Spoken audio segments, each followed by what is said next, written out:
ஏழு தலைமுறைகள் பாரம்பரியமிக்க ஒரே சித்த மருத்துவ ஸ்தாபனம் சேலம் சிவராஜ் சித்த வைத்தியசாலை. இப்பொழுது சேலம், ஈரோடு, சென்னை, ஹொசூர், திருப்பத்தூரில் தினசரி மருத்துவரை சந்திக்கலாம். தொடர்புக்கு 9842722250. மாவட்டத்துக்கு ஒரு கூட்டம் போடும்போது இதில் பெரிய ஆச்சரியம் என்ன, உங்களுக்கு கரூர் சம்பவத்தில் 27,000 பேர் வந்தாங்கன்னு சொன்னாங்க. அதே கரூரில் 10 நாளைக்கு முன்னாடி திரு எடப்பாடி பழனிசாமி கூட்டம் போட்டிருக்காரு. திரு எடப்பாடி பழனிசாமி போட்ட கூட்டம் கரூர் சட்டமன்ற தொகுதிக்கு உட்பட்டது. அதில் 10,000 பேர் வந்தாங்கன்னு சொல்லி சொன்னாங்க. கரூர் மாவட்டம் வச்சுக்கிட்டீங்க, கரூர் எம்பி தொகுதி தான் 6 சட்டமன்ற தொகுதி இருக்கு.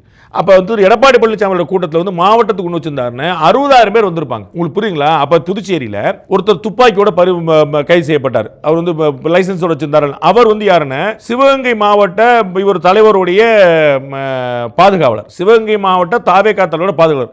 நீங்கள் தமிழ்நாட்டில் யாரும் வரக்கூடாதுன்னு சொல்லிருந்தீங்களே, சிவகங்கை மாவட்டத்துக்காரர் எப்படி போனாரு? கரூர்ல இறந்தாங்கல்ல, அதுல ஒருத்தர் நாமக்கல்காரர், அதுல ஒருத்தர் ஈரோட்டுக்காரர். உங்களுக்கு புரியுங்களா? தமிழ்நாடு முழுக்க, இந்தியா முழுக்க, எல்லா புதுச்சேரியில இருந்து எல்லா இடத்துல பார்க்க வர்றாங்க. அது நீங்க உடனே கரூர்ல வந்த கூட்டங்கிறது கரூர்ல மட்டுமே இவ்வளவு கூட்டமா அப்படின்னு நினைச்சக்கூடாது. கரூர்ல வந்த கூட்டம் கரூர் சென்ட்ரிக் கூட்டம். கரூர் மக்கள் நிறைய இருந்திருக்காங்க, கரூர் மக்கள் மட்டுமே இருந்திருக்காங்க போக முடியாது. திரு நயினார் நாயந்தன் போகிற கூட்டம் தொகுதி வாரியாக நடக்கக்கூடியது. இப்போ மாவட்டத்தை மாற்றிட்டாங்கன்னு நினைக்கிறேன். அது கணக்கு. இது திரு எடப்பாடி பழனிசாமி தொகுதி வாரியாக நடத்தக்கூடியது. அப்போ ரெண்டையும் நீங்கள் பிரித்து பார்க்கணும்.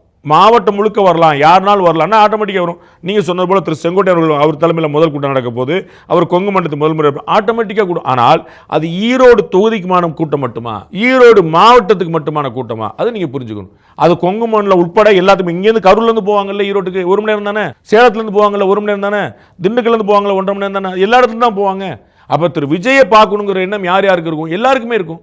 அவங்க எல்லாருமே போவாங்க. அப்போ நாளைக்கு ஒரு 70 பேர் கூடாங்க, 50,000 பேர் கூடாங்கன்னு அது ஏப்பா இவ்வளோ கூட்டம் அப்படி நீங்கள் ஏமாந்துடக்கூடாது.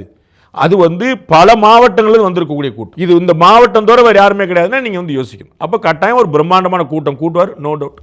பல பேர் சொல்லக்கூடிய ஒரு விஷயம் என்னன்னாக்கா, இந்த புதுச்சேரியில் கூடக்கூடிய கூட்டம் மூலம் அங்கே கிடைக்கக்கூடிய வெற்றி அப்படிங்கிறதோ தமிழ்நாட்டுக்கு ஒரு முன்னோட்டம் மாதிரி. அது அதிமுகக்கா இருக்கட்டும், திமுகக்கா இருக்கட்டும், அந்த மாதிரி இப்போ டிவிக்கே அங்கேருந்து தான் ஸ்டார்ட் பண்ணியிருக்கிறாங்க. ஸோ அங்கே அவங்களுக்கு கிடைக்கக்கூடிய அந்த ஹோல்டு தமிழ்நாட்டிலையும் பிரதிபலிக்கும். அவள் என்ன ஹோல்டு கிடைக்குதுங்கிறத பொறுத்து பார்ப்போம். நம்ம ஒரு வாய்ப்பு அலையன்ஸ் அமையலாம் தானே சொல்லியிருக்கோம். உடனே அமைஞ்சிருச்சு, தேர்தல் நின்ட்டாங்க, ஜெயிச்சிட்டாங்கலாம் இல்லையே. அங்கே கிடைக்கக்கூடிய வெற்றி இங்கே எப்படி தாக்கத்தை ஏற்படுத்துங்கிற அளவுக்கு போயிட்டீங்க. அவ்வளோலாம் யோசிக்க வேண்டியது.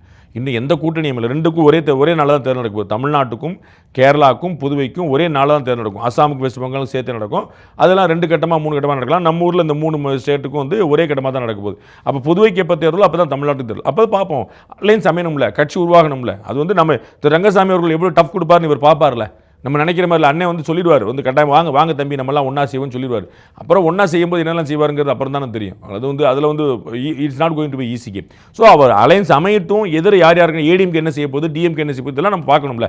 எதுவுமே இல்லாமல் இவருக்கு ஏதோ புதுச்சேரி கிடச்சிருச்சுங்கிற மாதிரியான ஒரு பிம்பத்தை போகிறது சரியில்லை.